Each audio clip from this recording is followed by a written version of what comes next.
afternoon, ladies and gentlemen. So, I hope I'm a familiar face.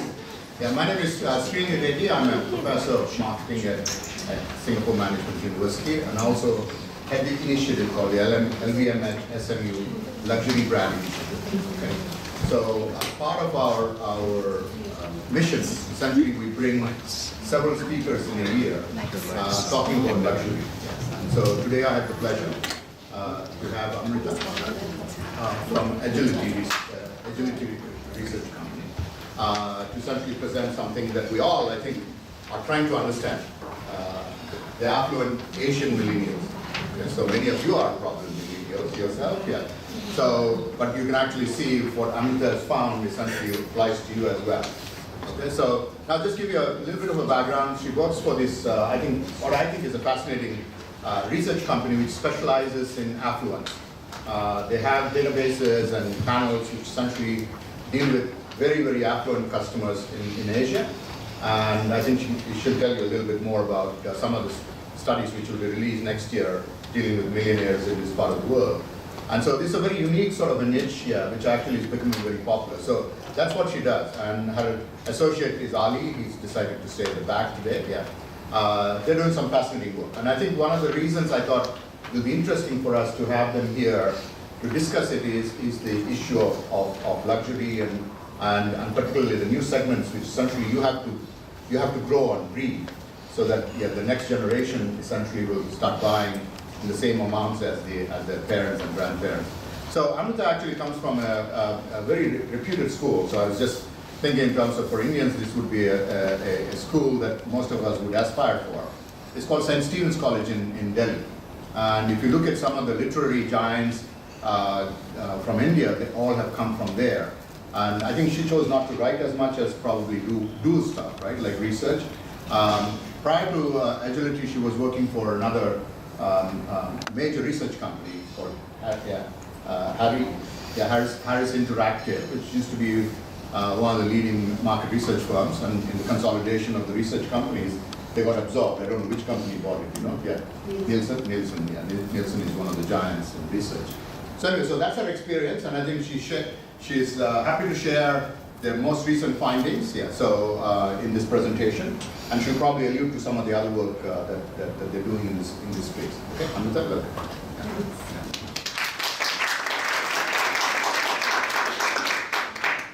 Thanks, Professor Srini, and all of you to join us at this session. I know Friday is definitely a day when we all begin to unwind and want time for ourselves. So appreciate you all coming. And I hope we can make this session exciting, interesting, add a bit of insight to what you already know. So we'll start a little bit, Professor Srini did give a bit of a background on us. But we're essentially a data, research, insights, analytics company, very focused on affluent consumers across the globe.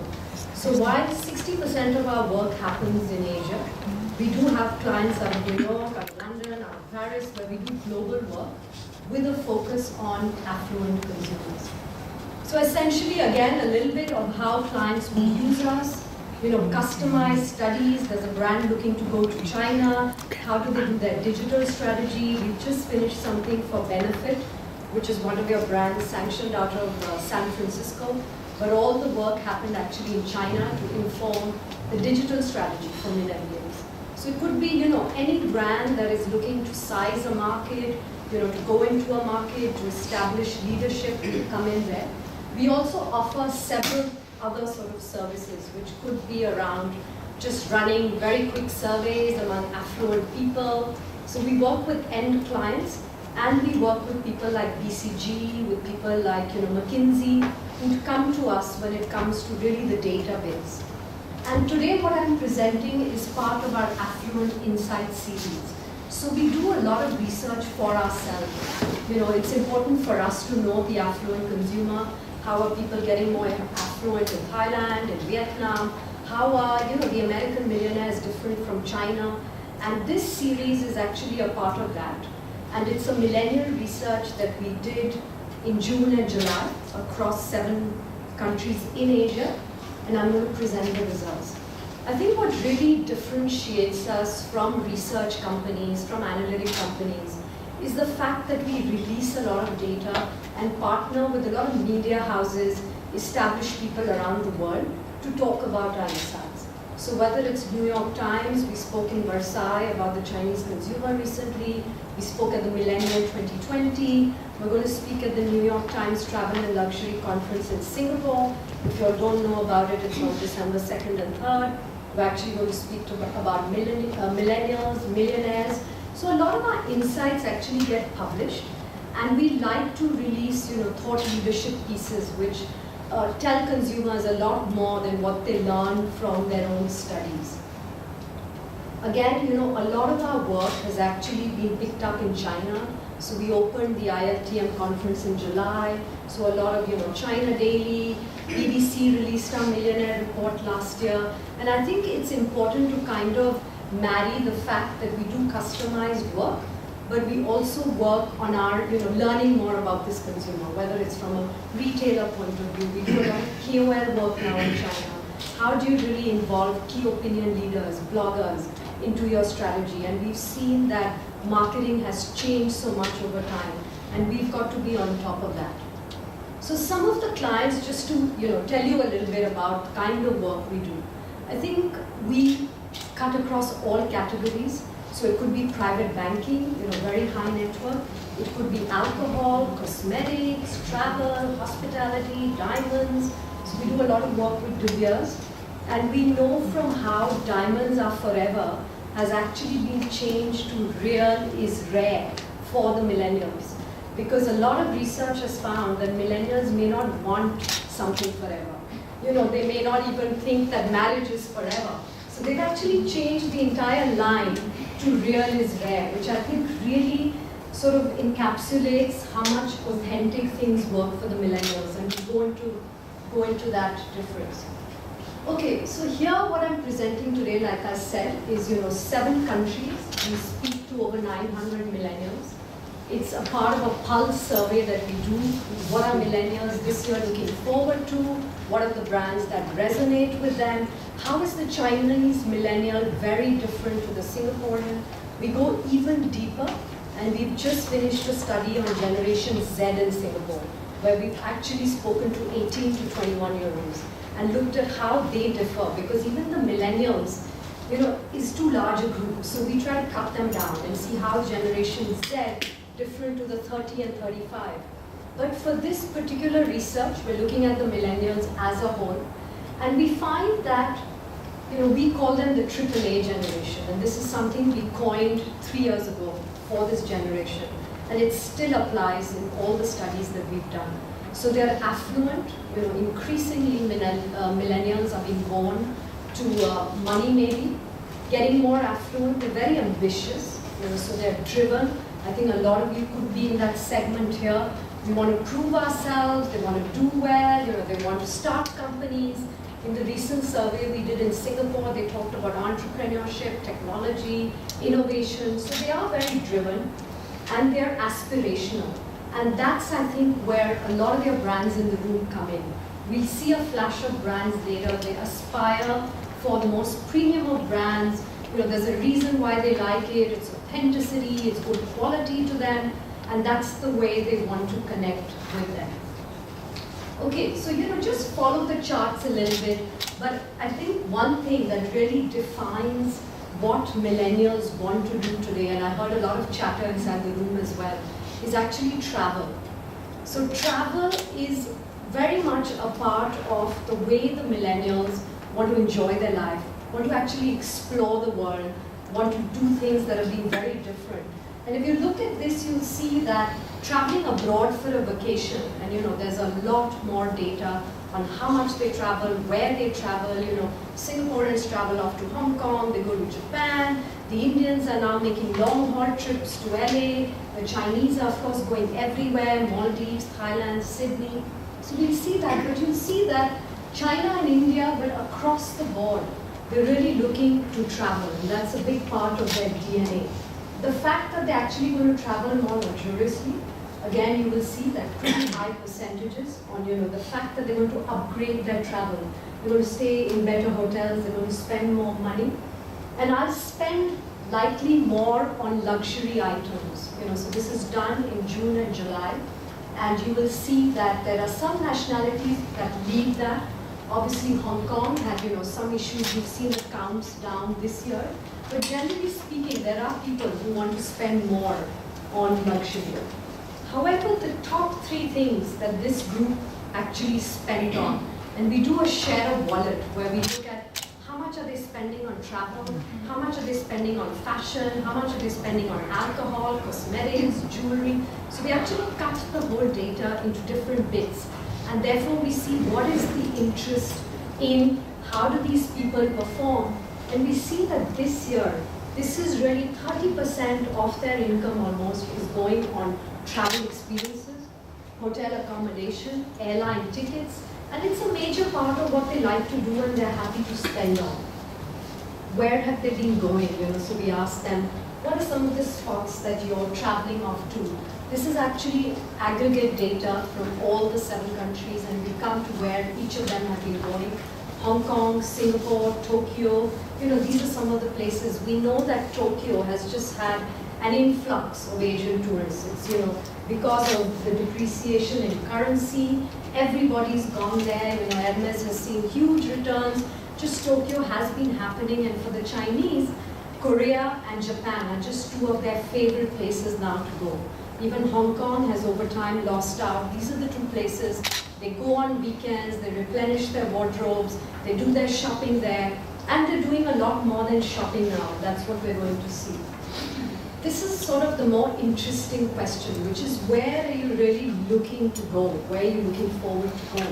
What are the places you're going to visit? And you will see that for China, the kind of places they're going to, they want to go to Maldives, Paris, Tokyo, Sydney, Taipei. We know that Thailand has really done well. We know that the playground for them is completely changed. Hong Kong, a lot. You can see that there's a lot of Japan, in many of the places.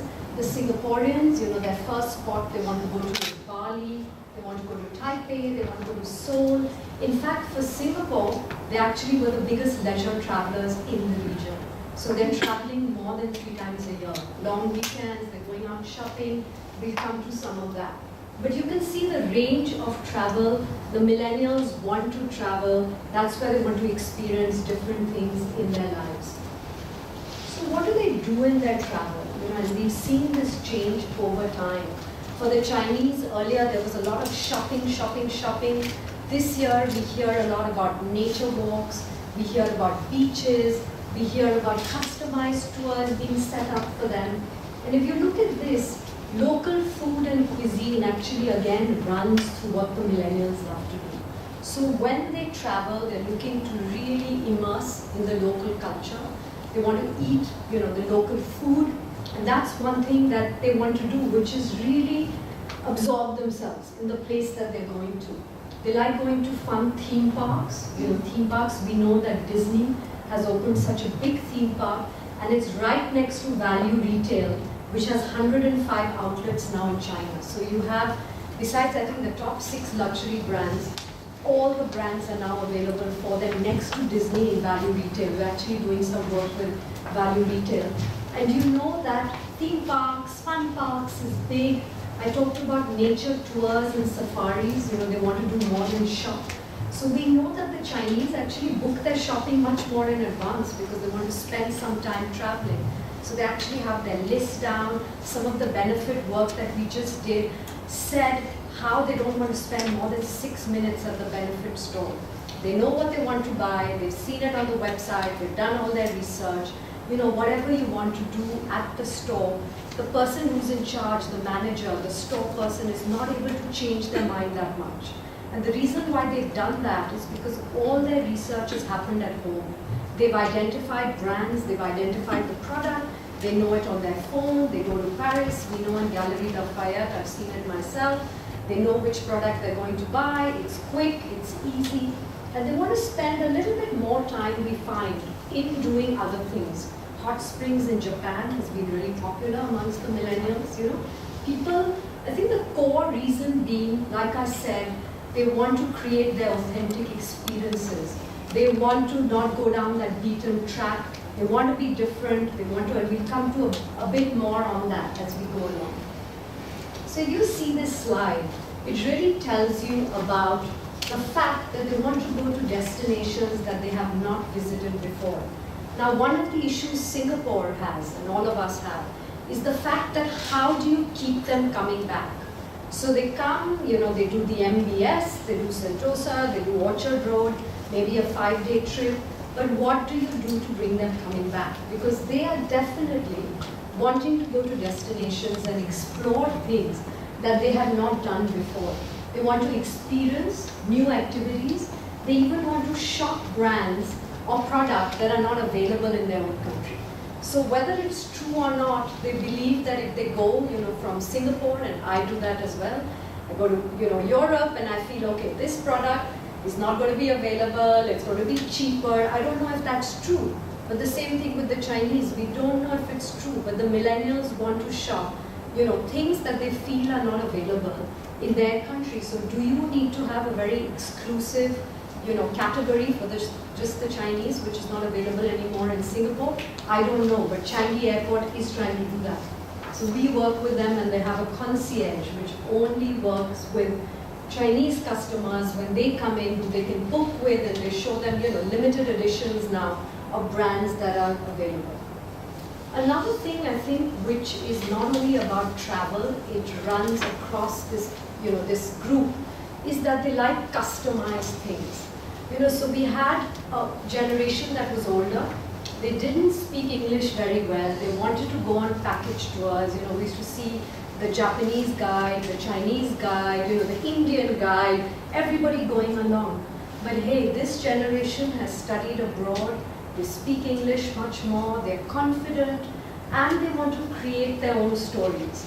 So they don't want to go, buy the book. They don't want to go on a package tour. They want to customize a tour. It's 3-4 friends, let's just go and explore. And that's really what the mindset is like.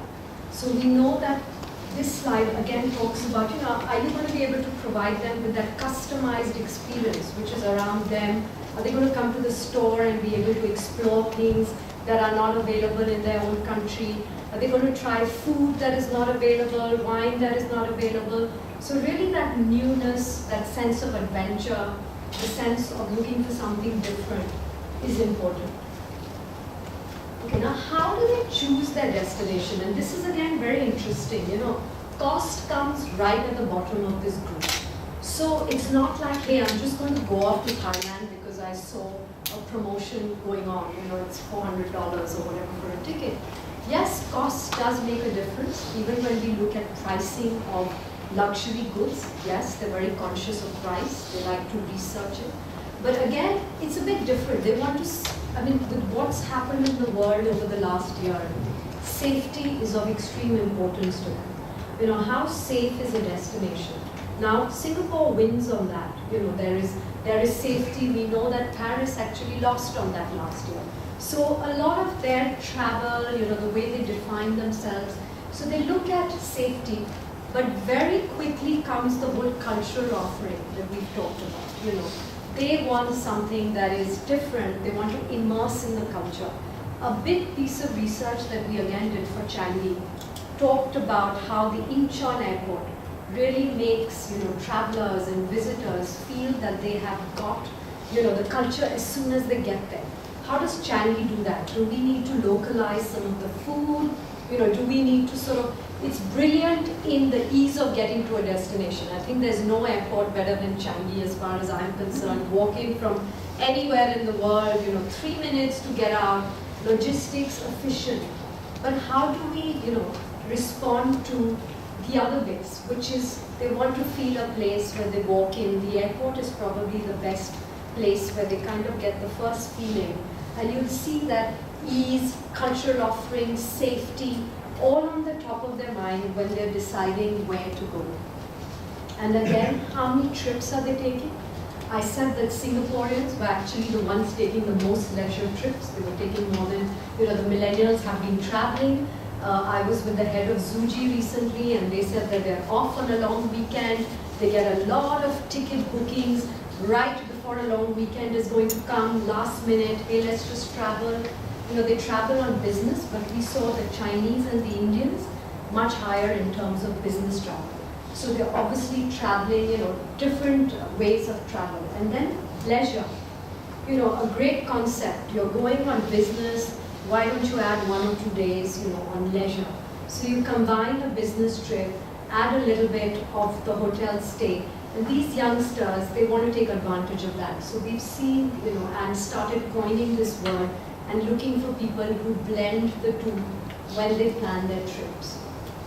So now we come obviously to the topic which is very relevant today, and why I think travel and luxury really connect. Because when you travel, you tend to shop.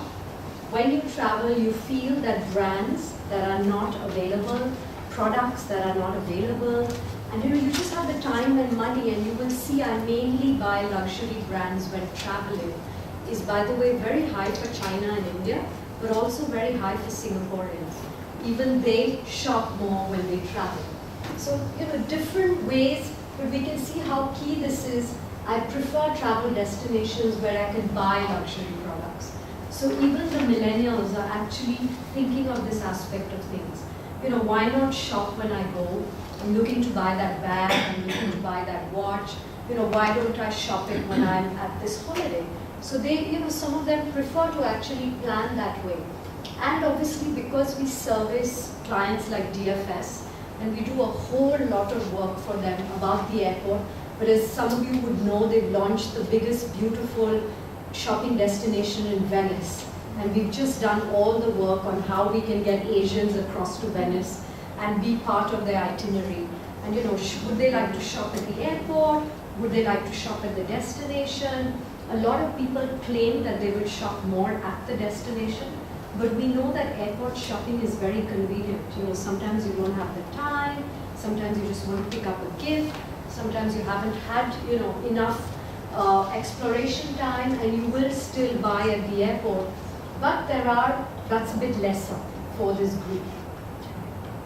Now, we've done a lot of work on what is it. I mean, why do people love luxury? And we do open-ended surveys. We talk to people, what is luxury all about? And it's incredible how different it is. There are some words that stand out in Asia. Luxury is expensive. We hear that. Luxury is branded. Luxury is, expensive, branded, and it's pampering. We've heard those kind of words. Now we hear a lot of luxury is world tour. Luxury is a spa in Singapore. Luxury is Marina Bay Sands for the 19 to 21-year-old. So different things, and then brands come up. So in China we see Chanel, LV, Hermes. Luxury is actually a brand, Lamborghini. So it's different for different people. The whole concept of what is luxury to you.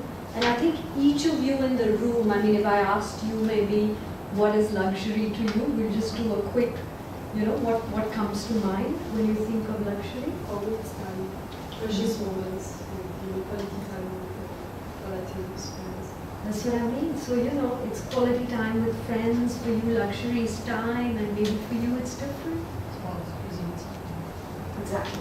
So, exclusivity, time, these are the kind of words that come up, right? And the Millionaire Report was amazing. We did one last year. For them, luxury was service. So they didn't talk of product, they didn't talk about brand, they talked about the service. And the New York Times conference this year was called, beyond product and brand, right?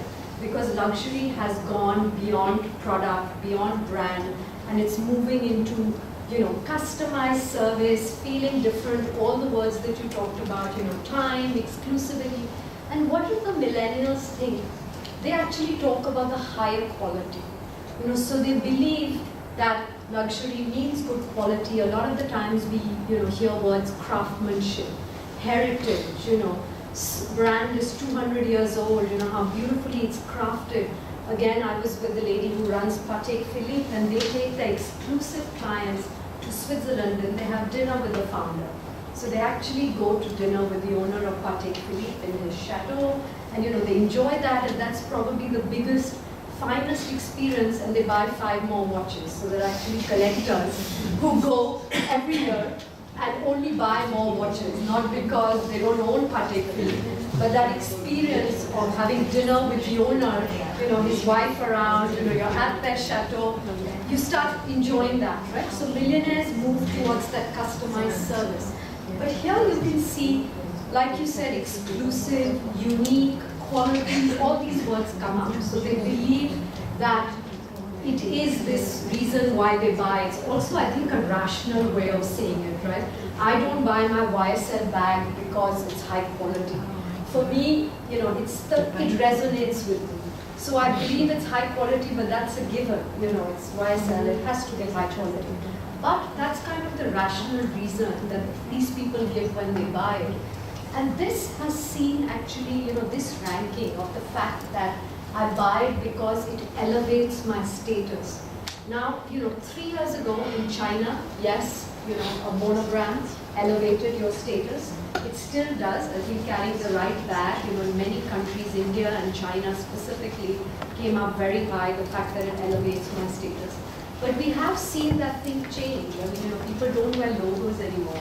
People, many of them, the ones who've already done the logo bit, so when they were emerging, when they had the new wealth, it kind of elevated their status, but now it's going beyond that. And so we've seen the scores actually decrease over time. Another thing about the millennials, and I think it's purely because they're growing up in a much more conscious world. They're conscious of what goes around with them.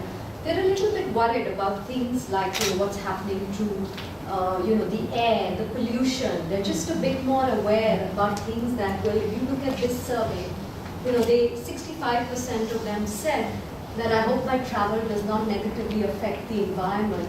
And they talk about things like social responsibility. Again, it may not be, they don't say no to a brand that is not socially responsible. I don't think it matters that much. But yes, the fact that they're conscious about it, it's important for me that the luxury brand I'm using is socially responsible. Got pretty high percentages, so they've talked about green, they've talked about pollution, they've talked about social responsibility, and this is something that is,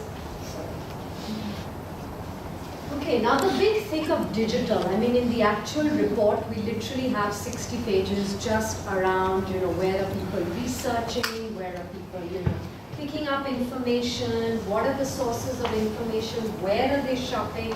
So obviously, when you look at things like I research luxury products online, it got, high percentages almost everywhere. I purchase luxury products online actually was much lower in markets like Hong Kong and Singapore, much higher in markets like China and India. So there are different markets. And we find that in Hong Kong and Singapore, people love the mall and they love the experience of shopping. And even in China, where they might be shopping online, they still like the experience of going to a store, and often the path to purchase is a bit more complicated than simple, because it may involve researching online, may involve visiting the store, then coming back and buying it late in the evenings. We found with the Chinese millennial girls who we just researched, they shop late in the evening and on the weekends, because they work hard during the week and their shopping time is the evening when they go online and the weekend when they go to the mall. So I think the fact that, yes, people are taking to shopping online, you've got to be there. You have fashion shows that are now online, they download videos, they look at all kinds of information. They, of course, have started researching on the mobile. I've often watched people shop when I travel, around, and I see that people are many times just interacting with their mobile while they shop. So they're checking something on it, they're looking at their list, they're researching something, they're looking at pricing. So obviously, being mobile friendly and being accessible to them when they actually go on their phone is becoming increasingly important. I mean, they live, it's not offline and online anymore. For this group, it's all blended. They live, offline and online really comes together, and they live their life as, as a blend of both. Social media, obviously, is huge in terms of just getting information. I think the difference that we saw is they don't always shop. They don't always like advertising focused on them in social media. But yes, as a source of information, something that they spend time on is huge. So whether it's WeChat, whether it's Weibo, whether it's Facebook in the rest of the world, and now Instagram, in our latest, Generation Z research we did, Instagram actually came first, followed by Facebook, followed by Snapchat. So obviously the youngsters, my son's 15 and they love using Snapchat because we don't then see anything that they do. I don't even get on it and he says, Mommy, everything just disappears, so don't even bother.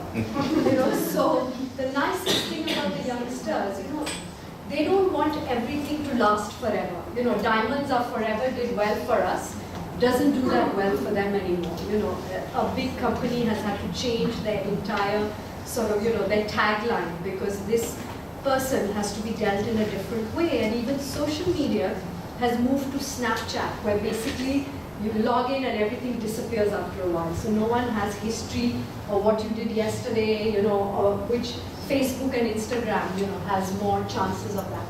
But social media as just being very powerful in terms of them gaining information is obviously there. So often somebody checks in a Bulgari hotel, you see that, you see that on Facebook, you go in there and you check out the place, you're going into Instagram, suddenly you see a beautiful new ad by Gucci, you might just go in and see what are they doing. So, it is in terms of a tool, obviously nobody can ignore social media anymore. I mean, it is there to stay and these people are using it. And we have breakouts on everything as to what age group, who's using what, all of that.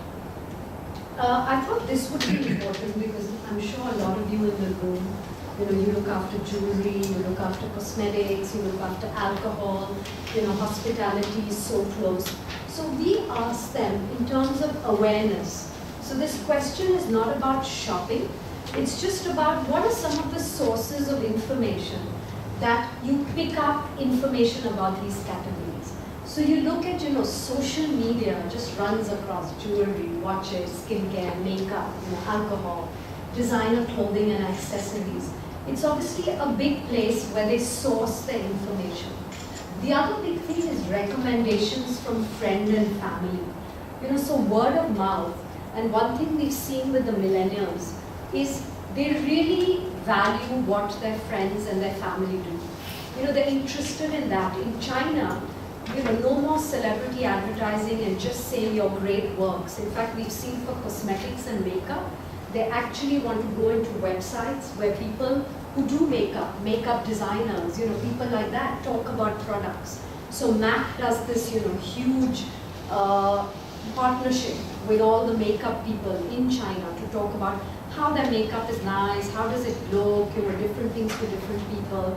So it's really about recommendations, it's about usage. They are great researchers. We know about the Chinese.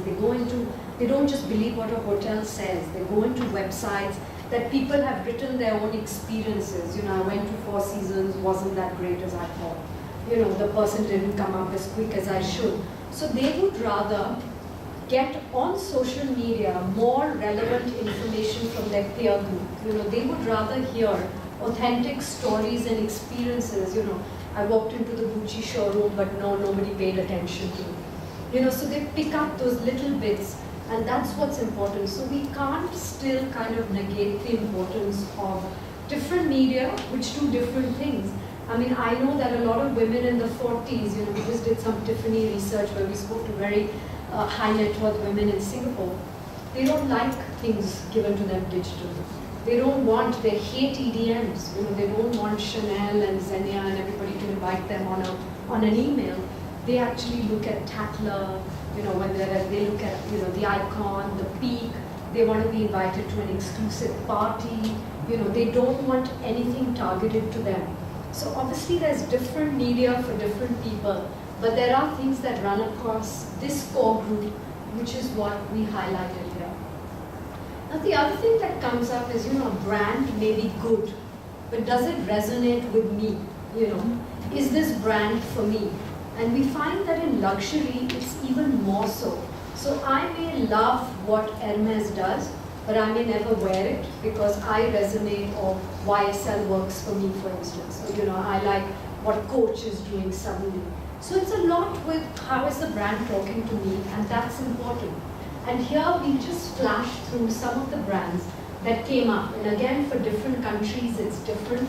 But you'll just see some of the brands that got named, whereas hotels were concerned, airlines, cruises. And then we go on to some of the brands that resonated with them in fashion.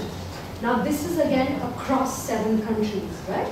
So, and we found that amongst Generation Z in Singapore, LV was actually the brand that they loved, right, with the youngsters. We see different brands come up, LV, Chanel, Prada, De Beers, Tiffany. It's the usual suspects, but they're all upmarket brands. We're talking about a very young audience, but these are the kind of brands. So Bobbi Brown, Chanel, MAC, and again, every country has different brands that come up. So let's look at jewelry brands, right?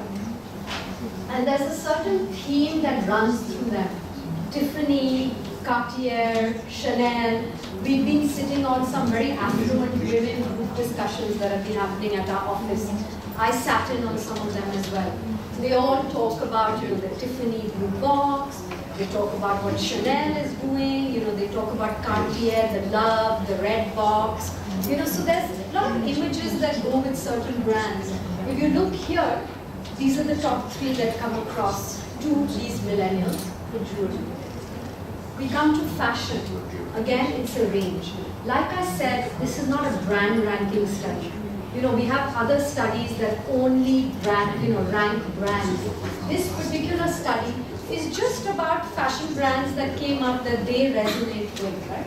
So they look at Dior, Chanel, Burberry, Prada, Gucci, and it's quite clear from their results that Gucci is doing phenomenally. It's done a turnaround, it's come back. So it's doing well in some markets. And then we look at watches that they're looking to buy. Again, top brands that resonate with them. You look at Rolex, you look at Omega, Tag, which is again gone back to a very authentic, core positioning. So we see that these do well.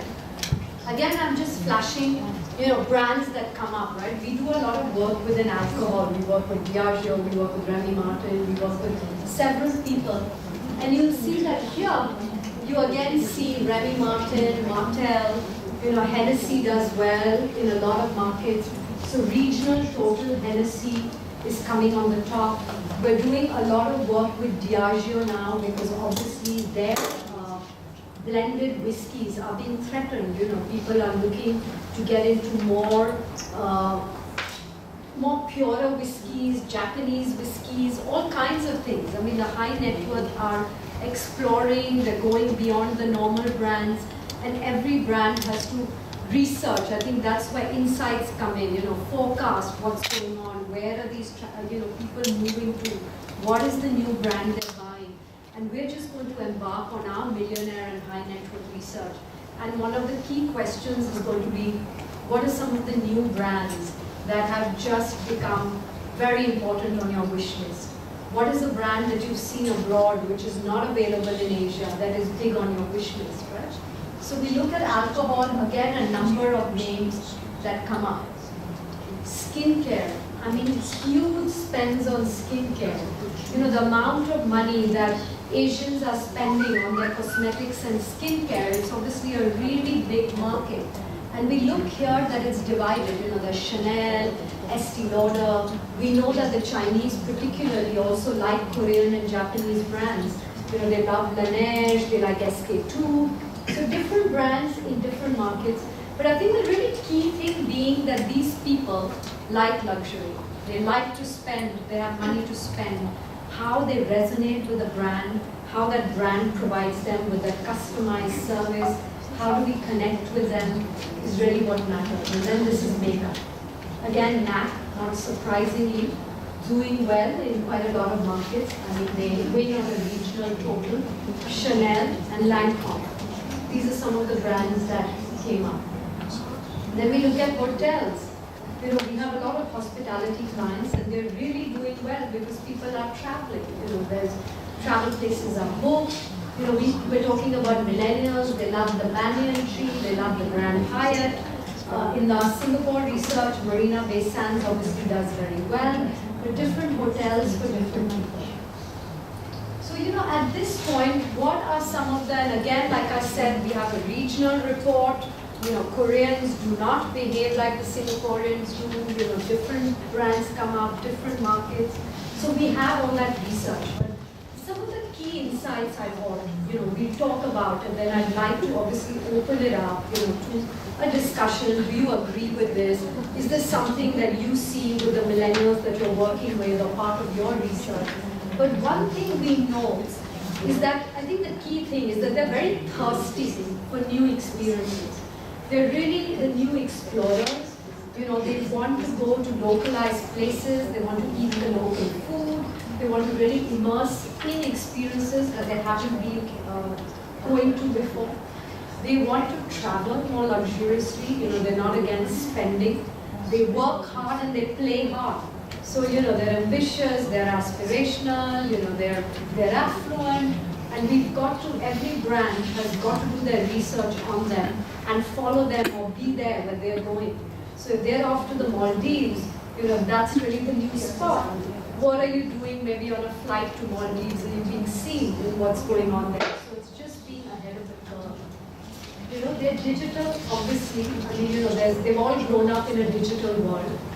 So for them, it's not about are you digital or not. Of course they're digital. That's where they spend their time. That's where their friends are. In China, most of them are single children. So they actually find social media the best way to connect with friends. I've done a lot of one-on-one interviews with young Chinese.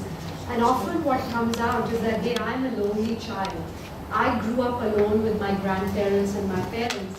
And the only way I could share my experiences was on social media and connect with all the lonely children around my city to sort of, discuss the same thing.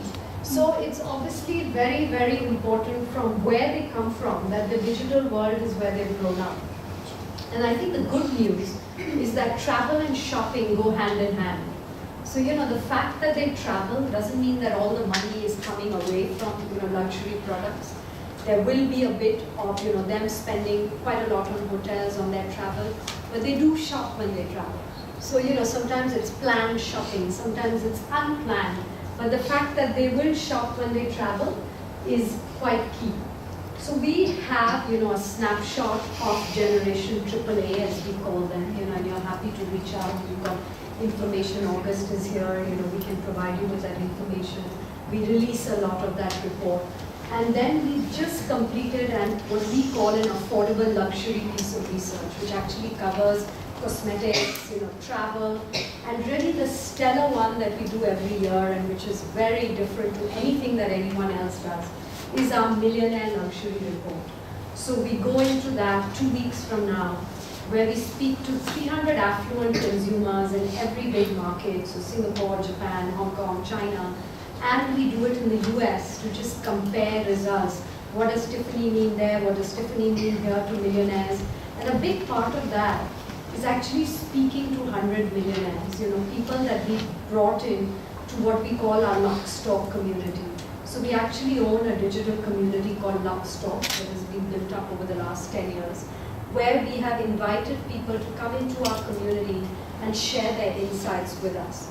So we also provide them with incentives, donations to their charity. We invite them to some luxury events.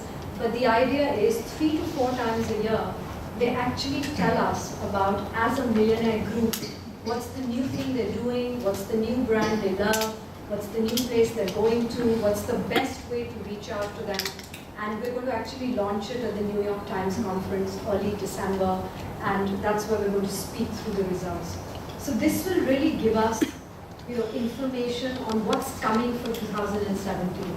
Because we all do our brand tracking studies, we all know what's going on, but I think it's really important to forecast what is to come. What's kind of the new spot, the new brand, the new destination.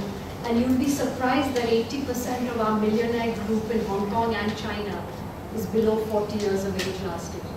So we know that a lot of these millennials are also millionaires because they have been either born, to rich parents, they're single children of, well-to-do parents, or they've just made early money. I mean, you know, there's entrepreneurial millennials, there's all kinds. So there's also going to be a cut on the millionaire millennials. And with that, I'm actually going to just end the talk. I don't want it to be endless on a Friday, and for you too. I know how Fridays get. Everybody by the afternoon is getting to rush on things that they need to do. But maybe at this point, you know, love to hear your feedback and also any questions that you feel are really important to answer, because we'd like to use this forum to try and answer some of those, but also pick up questions that we are then going to include in our luxury millionaire report. So maybe, you know, if anyone wants to talk about some of the areas that they, you know, don't have answers to, or we don't have answers to yet, we can definitely open up the session. I would like to expand on one comment you made earlier, that the Chinese come into shops today, they know exactly what they want. They have 6 minutes, and it's difficult to change their mind. So does that mean that our salespeople in the store have no input? We can hire anyone, or there's still some expectation? So let's talk about that. I think service, we talked about two things, right? One is that the Chinese are big researchers. You know, the brand has got to speak to them in China itself. So you cannot leave it to the fact that they will suddenly come upon your store when they're walking around and come to you. It's well established that they do a lot of research. They, you know, go into blogs, forums, videos. Your brand website is key. All the luxury research that they've done, we've done, you know, the brand website where they first interact with your brand is obviously very key. Often they like to see what are the new models available, what's, you know, the pricing. So yes, a lot of research is done there, and they kind of know in their mind, you know, that they want to buy a certain bag, and this is in their consideration set. This is the brand they'd love to buy. But we've also talked about service. You know, we've talked about interaction. Now, if they go into America, there are a few stores, and I was at the Tory Burch store in New York, and I was amazed with the number of Chinese at this store. So the fact that there was a Chinese lady, and there is a Chinese woman going to service them at the store, Gallery Lafayette, right? That could change their mind, because I walked into Coach, but I didn't find any friendly staff there. You know, I felt a bit, you know, I couldn't speak English, or nobody took that time to come to me, speak to me, and show me the new collection. Or after that I walked into Tory Burch, and I found there was a lady who even spoke Chinese, spoke to me, told me, hey, this collection is not available in China. So that's where the store makes a difference, you know, the type of assistance. And we know that worldwide, you know, Chinese assistants or people from Japanese, you know, are being hired to service these clients. So I think to answer your question, it's a combination, you know. Definitely the service at a store is going to make a huge difference. Sometimes you shop alone. So I find that the store assistant is a lovely resource for me, because I'm like looking, do I look fat, do I look thin, you know, and that's the lady who's kind of helping me. So yeah, you need both. So just to add on to it, you said that there is a lot more back and forth going on. Yeah. And this is the concept of omni-channel that many of the luxury brands need to embrace, where the experience online is just as good as the experience in the store. Once you actually get that, you don't need too much time to be spent. My sense is these guys who only spend 6 minutes, essentially probably done a lot of research, Exactly. maybe have actually gone into stores, looked at that without actually any help, and effectively they made up their mind. So this back and forth is a new phenomenon. People actually search for a lot of information outside before they enter the store, and so they have basically made up their mind. And so there's still a large segment which probably needs hand-holding and service and so on, but I think the millennials tend to be a lot more independent, that I know, I have enough information. Yeah. And so that, I think, is also an impetus for brands to sort of look at developing these omni-channels, where the emphasis will be both on both online and offline.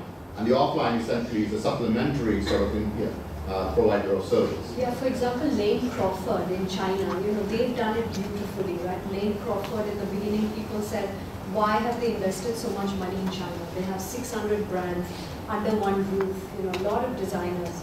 But the point is, it took time to take off, because, you know, China was more expensive than Hong Kong. People were not shopping there. But today it's changed. People often call them and they order what they want at Lane Crawford. They have a lovely pickup facility. People come, they grab the product and they go off because they might know it. So they might be repeat buyers. Hey, I already know Alexander McQueen, I like that design, that size, I will order it.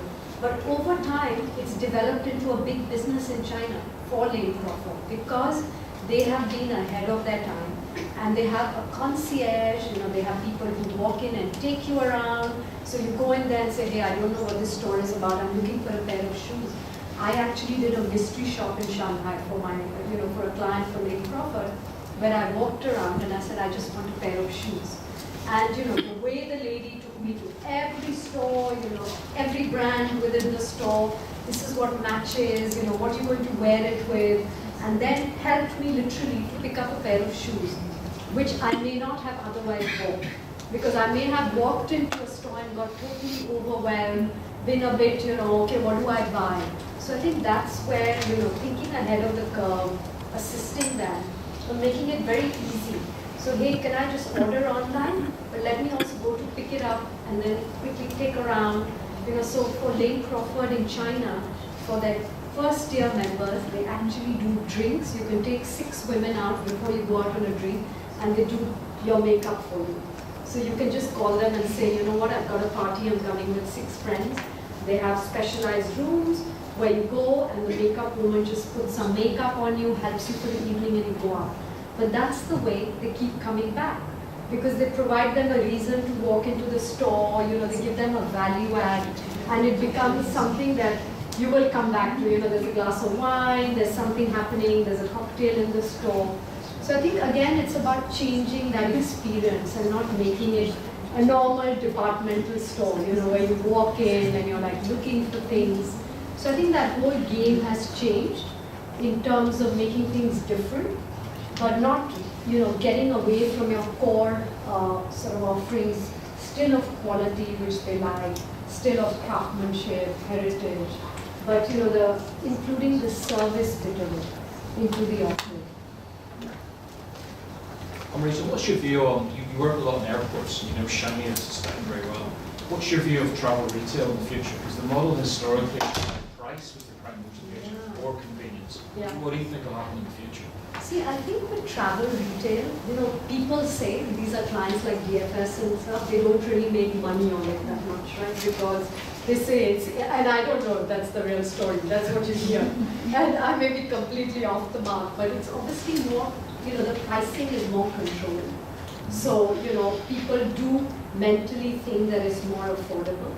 And I think that just with the sheer number of travelers, who are now begun to travel, you've got a whole new audience, because we did a piece of research at the start of 2016 and we saw that the Thais and the Vietnamese, they are beginning to travel a lot now. So they are the new travelers, right? The Filipinos, the Thais, the Vietnamese. So people who historically didn't travel are going to travel through airports and they are going to shop. So for me personally, and we are going to do our research this year to check on that, I would think that it's still very positive. Just with sheer numbers, people going through the airports, not having some time to shop, and then also airports providing these concierge, like Changi wants to do, where you can order your stuff before you arrive at an airport. So you're a business traveler, but you order things beforehand and then you just pick it up.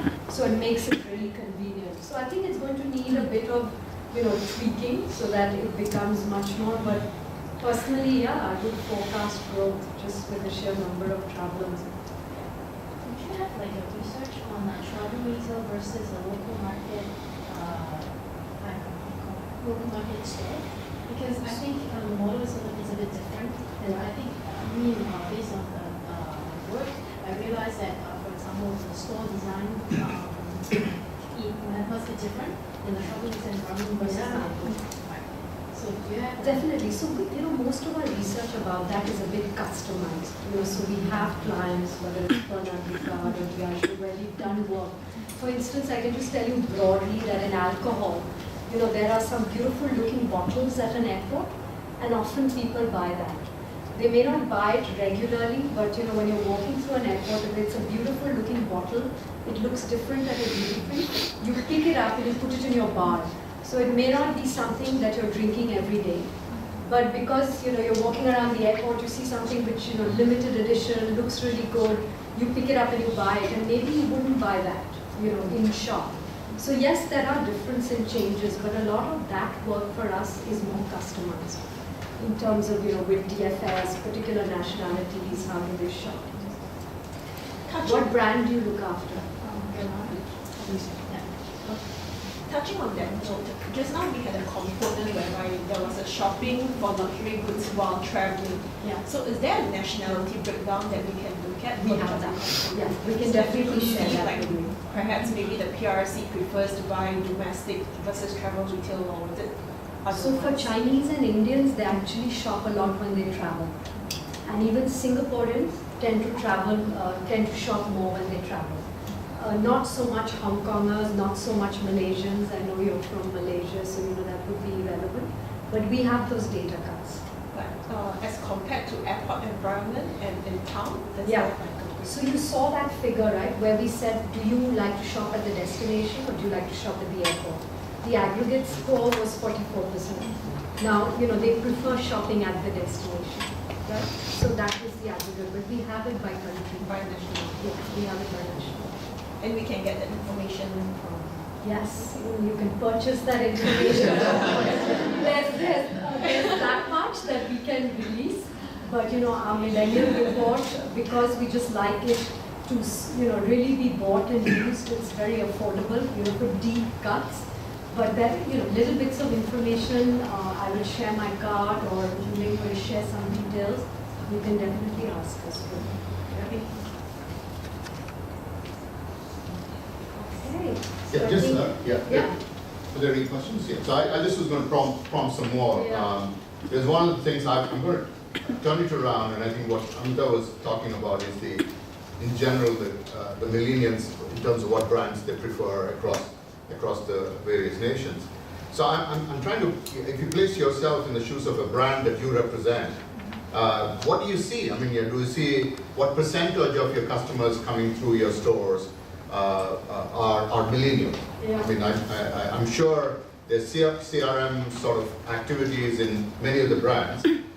So is there a way for you to figure out what is the current trend? And you actually monitor over a period of time, what you see is an increase or decrease of the millennial population. So in a way, it might reinforce what Amrita is saying in terms of what brands essentially are preferred by these guys.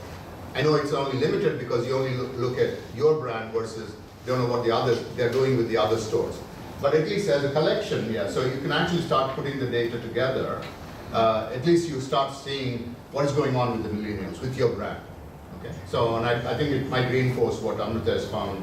Yeah, you only presented the top 3. I'm assuming you have we have the top 10 list as well. So we have every LVMH brand broken out under jewelry. Because I saw the presentation earlier. So who are the 2 ladies I saw at lunch from Dior?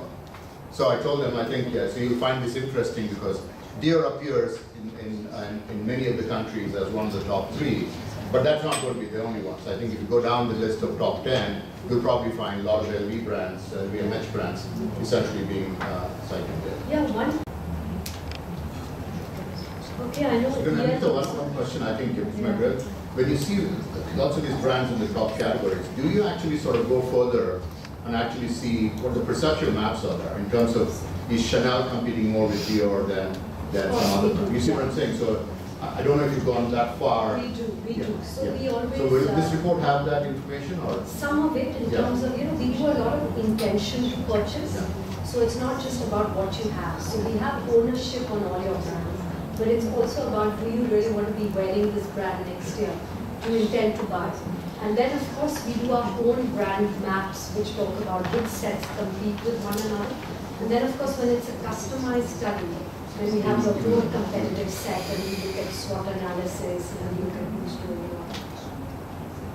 So the way models behave for millennials transacting on e-commerce on mobile, whereas the trend is overall some e-commerce sites which are just purely optimizing their mobile. Why are they transacting this? I don't think it started as a whole. It's still very new. We've got the exact figures of how much they're transacting. I thought Yeah, but you know, using luxury, when you're talking about luxury on the mobile, travel has taken it faster. So you can book travel on the mobile, it's not so, yeah, they're not optimized. And for luxury, you might want more than just the mobile experience, which is why you're seeing a lower count.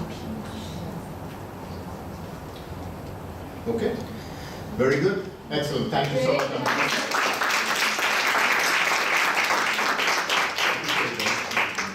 Thank you for sharing. So anyway, so you have the contact information in case, I think, are you sharing this presentation with us? Yeah, so this one I think we'll be able to provide it to Mabel, and so she will circulate it to all. Okay, very good. Thank you again, once again for coming. We'll see you again.